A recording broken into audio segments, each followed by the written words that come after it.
O novo conflito entre Israel e o Hamas, iniciado depois dos ataques no fim de semana, também está servindo de combustível para disputas políticas aqui no Brasil. Esquerda e direita vêm travando um debate intenso sobre os lados do conflito, nem sempre de maneira cordial. Explodir pombo é terrorismo. Essa é a verdade. Essa é a verdade. Isso é terrorismo. É terrorismo. A senhora é uma terrorista. A senhora é uma terrorista. Você não é homem de dizer isso, não. O eleitorado evangélico e aliados de Jair Bolsonaro saíram em defesa de Israel. Quando estava no governo, Bolsonaro priorizou a relação com os israelenses e até prometeu levar a embaixada para Jerusalém, seguindo os passos do então presidente americano Donald Trump. Entre os governistas, o discurso é menos coeso. Enquanto Lula condena os ataques contra civis em Israel, ele é cobrado por não chamar explicitamente o Hamas de grupo terrorista. E alguns setores da esquerda fizeram gestos de apoio ao que chamam de reação do povo palestino ao poderio israelense. O Ao Ponto dessa quarta-feira faz uma análise de como a questão palestina-israelense se tornou tema de debate entre as forças políticas no Brasil e como ela já influencia a campanha para as eleições municipais do ano que vem. A gente conversa com o cientista político e professor da Fundação Getúlio Vargas, Guilherme Casarões, que também explica as relações históricas da direita e da esquerda brasileiras com essa disputa de décadas no Oriente Médio. Eu sou Carolina Moran. Eu sou o Felipe Barini. O Ao Ponto de 11 de outubro de 2023 está começando. Vem com a gente.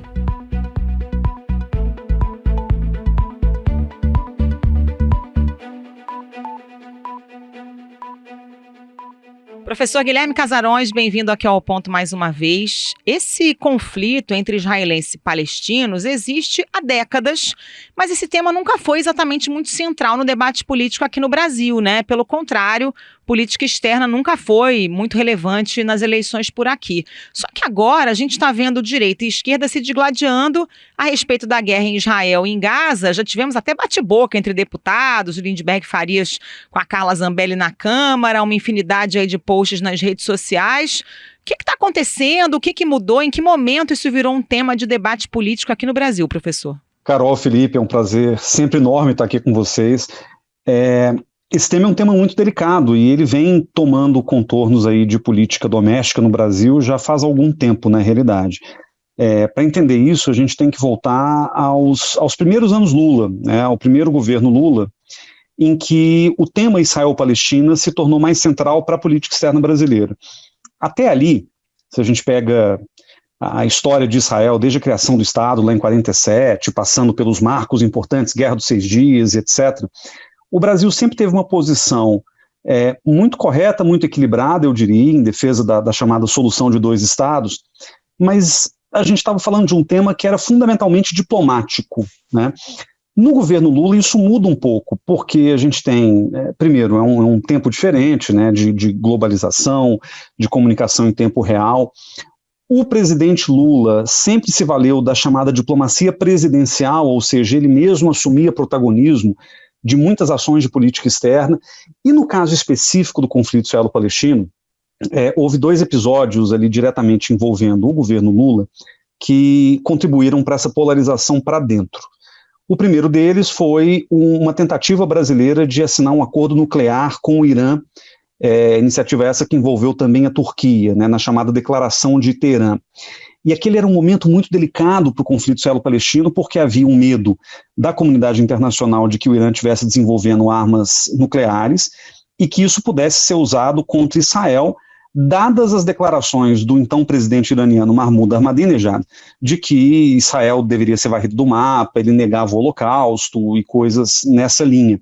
Então, essa intenção do presidente Lula de conseguir ali uma grande conquista diplomática no Oriente Médio envolvendo o Irã acabou gerando reações e repercussões muito grandes, sobretudo dentro da comunidade judaica brasileira, que é uma comunidade expressiva. A gente está falando aí de algo entre 100 e 120 mil pessoas no Brasil, e que se manifestaram, se posicionaram de maneira muito clara contra essa tentativa brasileira à época de normalizar as relações com o Irã.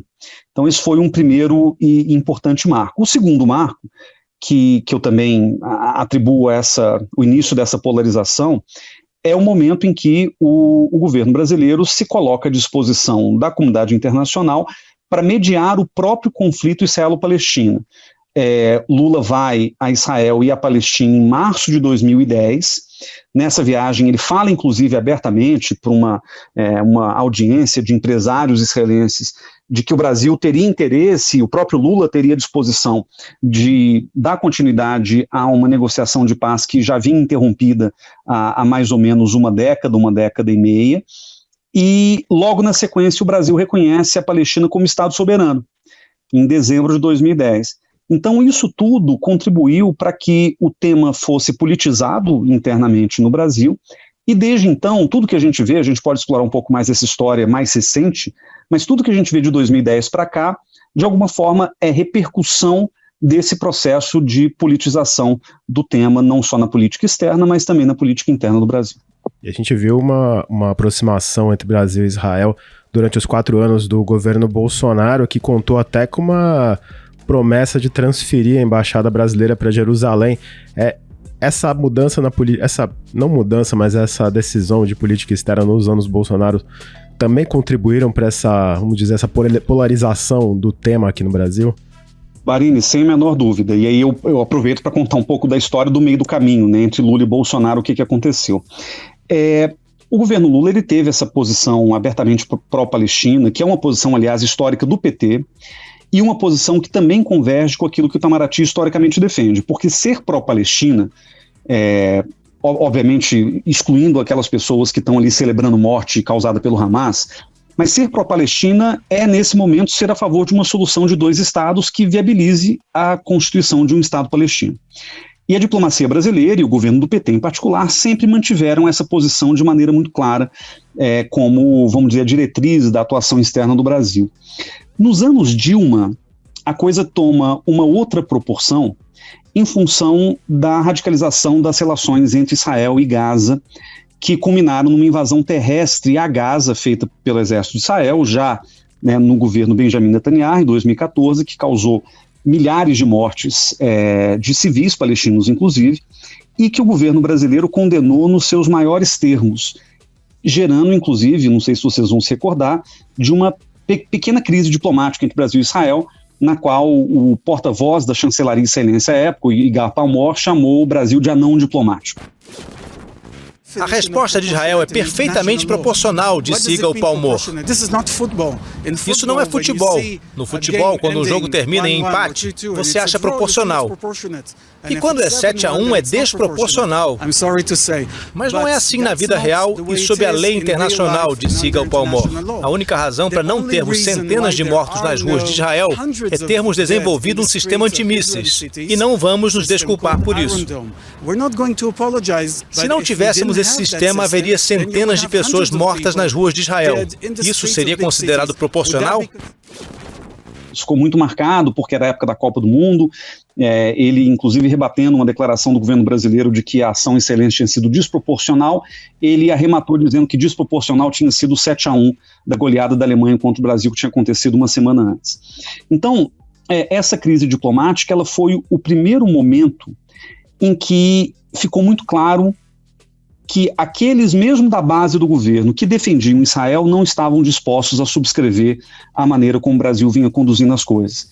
Logo depois dessa crise diplomática, um grupo grande de lideranças evangélicas, lideradas por um parlamentar evangélico, Lincoln Portela, foram ao Itamaraty, foram denunciar a posição do governo brasileiro, criticá-la de maneira muito dura, e naquele momento já ficava muito claro que no Brasil o tema israelo-palestino ele ficava ali polarizado entre, de um lado, a esquerda em defesa da Palestina, e aí você tem várias gradações, obviamente, na esquerda. Você tem uma esquerda que entende a importância da solução de 2 estados, uma esquerda que nega ao que eles chamam de entidade sionista, o direito de existir como Estado ali também, e você tem na direita, sobretudo entre a população e as lideranças evangélicas, uma defesa quase que incondicional de Israel, que tem fundamentos teológicos, tem fundamentos ideológicos, mas basta dizer que desde 2014 os evangélicos passaram a se organizar de maneira muito articulada, tanto na Câmara quanto nas redes e até mesmo nas ruas, fazendo manifestações, toda vez que o governo brasileiro sinalizava alguma decisão que não contemplasse os interesses estritamente do governo israelense daquele momento, né? E quando o Bolsonaro sai candidato à presidência da República, a gente já está pensando aqui em 2016, 2017, e vale lembrar que a candidatura do Bolsonaro foi oficialmente lançada, ele ainda estava no PSC, e o Bolsonaro estava em Israel, né, numa viagem que ele fez, uma viagem parlamentar a Israel em maio de 2016, e é ali que ele lança meio que oficialmente a sua candidatura à presidência. Mas naquele contexto a gente também está vivendo nos Estados Unidos a eleição do presidente Donald Trump. E o Trump ele faz uma promessa de campanha que depois vai se materializar no governo, de transferir a embaixada dos Estados Unidos de Tel Aviv para Jerusalém, reconhecendo, portanto, algo que o direito internacional não reconhece, que é o comando de Israel, o controle, a soberania de Israel sobre Jerusalém, sobre a totalidade de Jerusalém. Então, é naquele momento que, a partir do momento em que a promessa do Trump ela se cristaliza nos Estados Unidos, é que isso dá uma munição para que grupos evangélicos aqui no Brasil, e sobretudo para que a candidatura do então parlamentar Jair Bolsonaro pudesse capitalizar em cima disso e repetir a mesma promessa aqui. Bom, se o Trump fez isso nos Estados Unidos, a gente também pode fazer aqui. E aí, no caso do governo Bolsonaro, para terminar, vale também lembrar que a promessa de transferência da embaixada, que não foi cumprida no fim das contas, mas ela era uma inflexão, uma ruptura, eu poderia dizer, com o corolário da política externa brasileira para o conflito. Porque reconhecer Jerusalém como capital única e indivisível de Israel, que era a fala do presidente Bolsonaro, vai contra o direito internacional, vai contra qualquer perspectiva de uma negociação de paz entre israelenses e palestinos e vai contra aquilo que a política externa brasileira sempre defendeu. Então ali, ao assumir uma orientação completamente distinta de política externa, o Bolsonaro demarca ainda mais essa diferença, essa polarização que já existia na sociedade brasileira e também no debate público. Professor, queria analisar um pouco agora a fala do presidente Lula. Você já apontou bem que a tradição diplomática brasileira é de defesa dos dois estados, né, Israel e também a criação de um estado palestino. E aí o presidente Lula se manifesta dizendo que ficou chocado com os ataques terroristas contra civis em Israel, expressou condolências às famílias, não citou nominalmente o Hamas, mas destacou que o Brasil não vai poupar esforços para evitar a escalada do conflito, inclusive no exercício da presidência do Conselho de Segurança da ONU. Se a gente lembrar a posição do Lula lá em 2006, quando o Hamas chegou ao poder, ele disse que a eleição do grupo faria com que o exercício da democracia fosse levado à plenitude e acreditava que o grupo ia respeitar as regras e os organismos internacionais. A gente tem uma mudança aí nesse discurso, né? Sobretudo diante da inegável violência do ataque terrorista do Hamas nos últimos dias, né?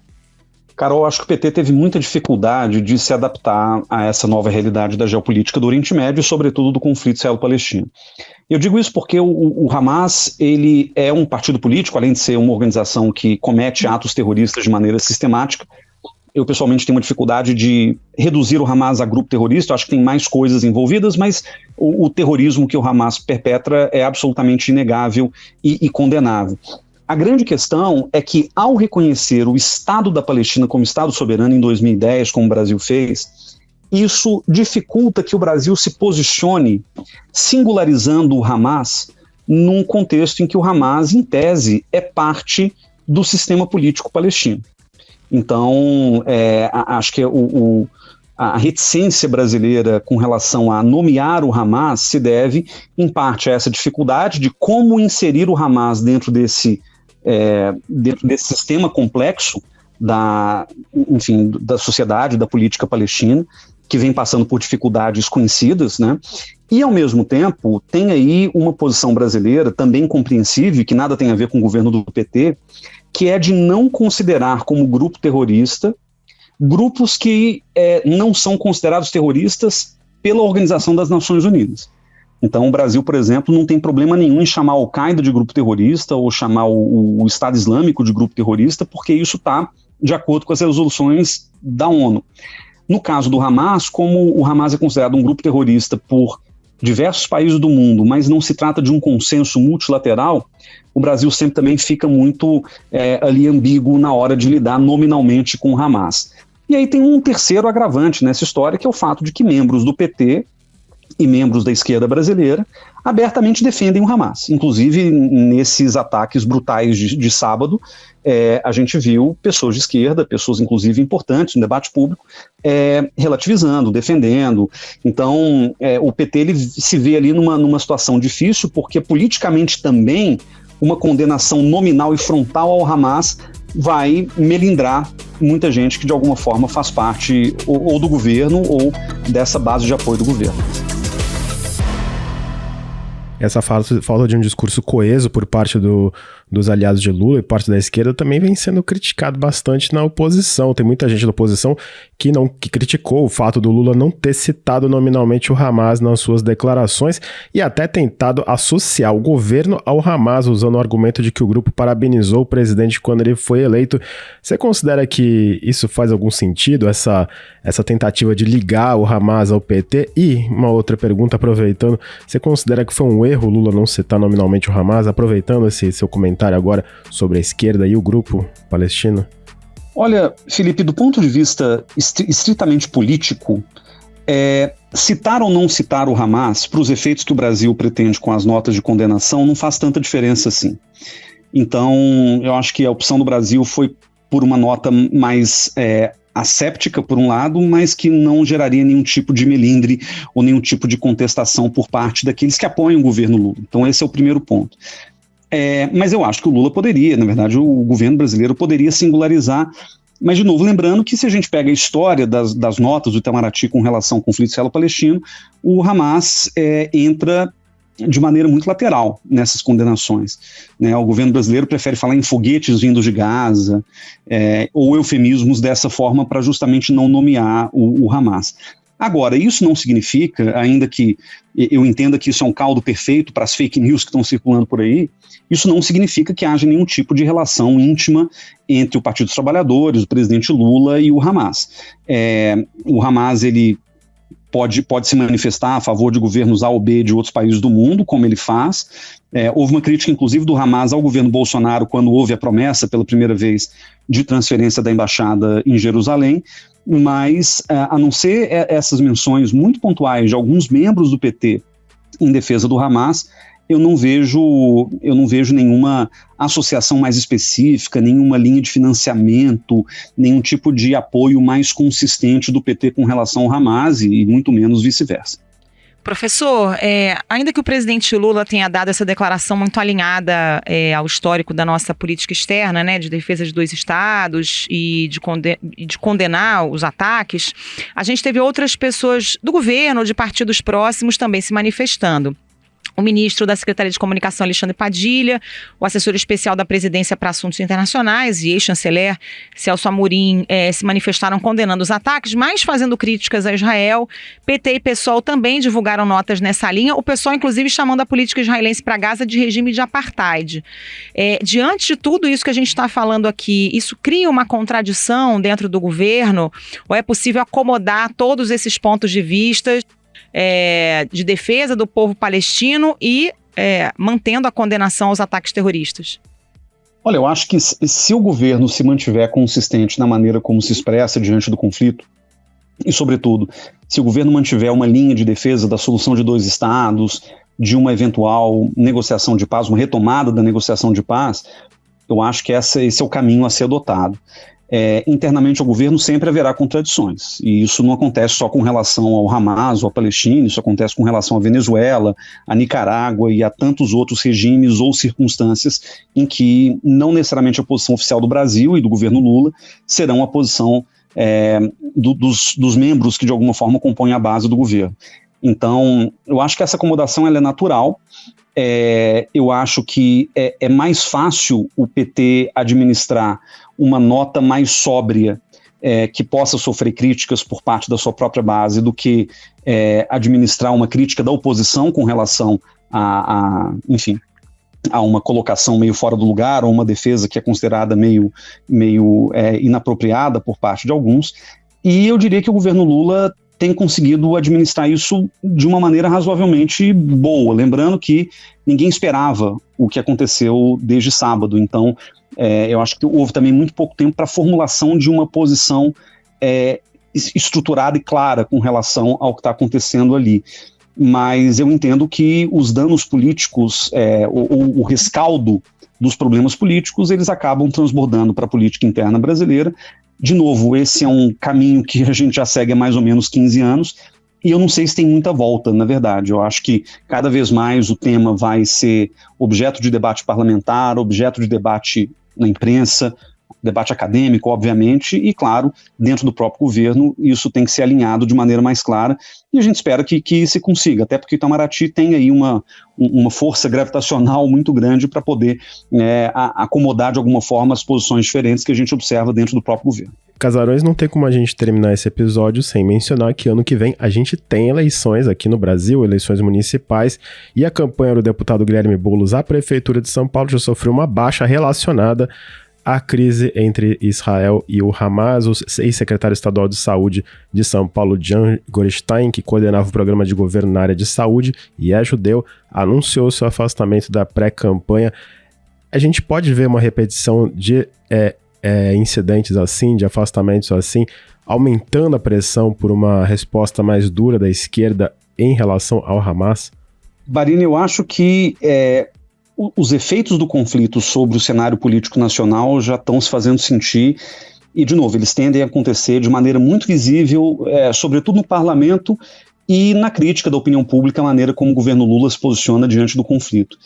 O que a gente viu do abandono do então coordenador do programa de saúde da candidatura do Boulos, eu acho que não tende a se repetir porque as circunstâncias foram absolutamente específicas. A gente está falando de uma figura judia, mas super respeitada no meio, que tem ali uma trajetória de contribuição, inclusive, junto ao governo de esquerda, que achou que o PSOL e o Boulos deveriam ter tido posições mais duras com relação ao Hamas. E a posição dele é absolutamente legítima e compreensível, faz parte, inclusive, do jogo político.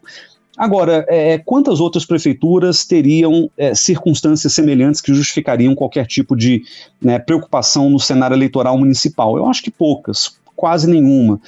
Talvez nas grandes cidades, onde há uma concentração relativamente expressiva da comunidade judaica, Rio, São Paulo, principalmente, mas de resto, eu acho que esse é um debate que vai perdurar no parlamento, dentro do próprio governo e na opinião pública.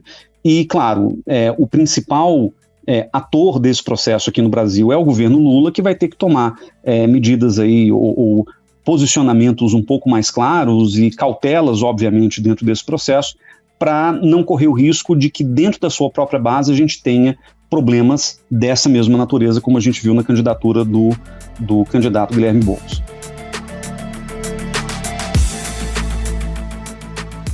Guilherme Casarões, muito obrigado pela sua participação, pelas suas explicações fantásticas. Eu, a Carol, a gente agradece. O ouvinte também agradece muito. Volte sempre aqui ao Ponto. Obrigada, professor. Um abraço. Até a próxima. Sempre um prazer, gente. Obrigado.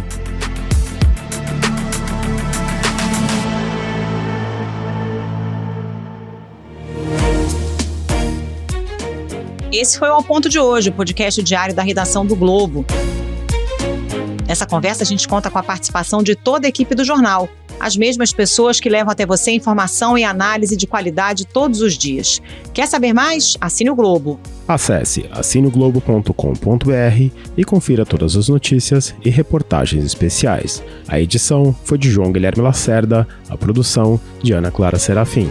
Até mais. Até mais.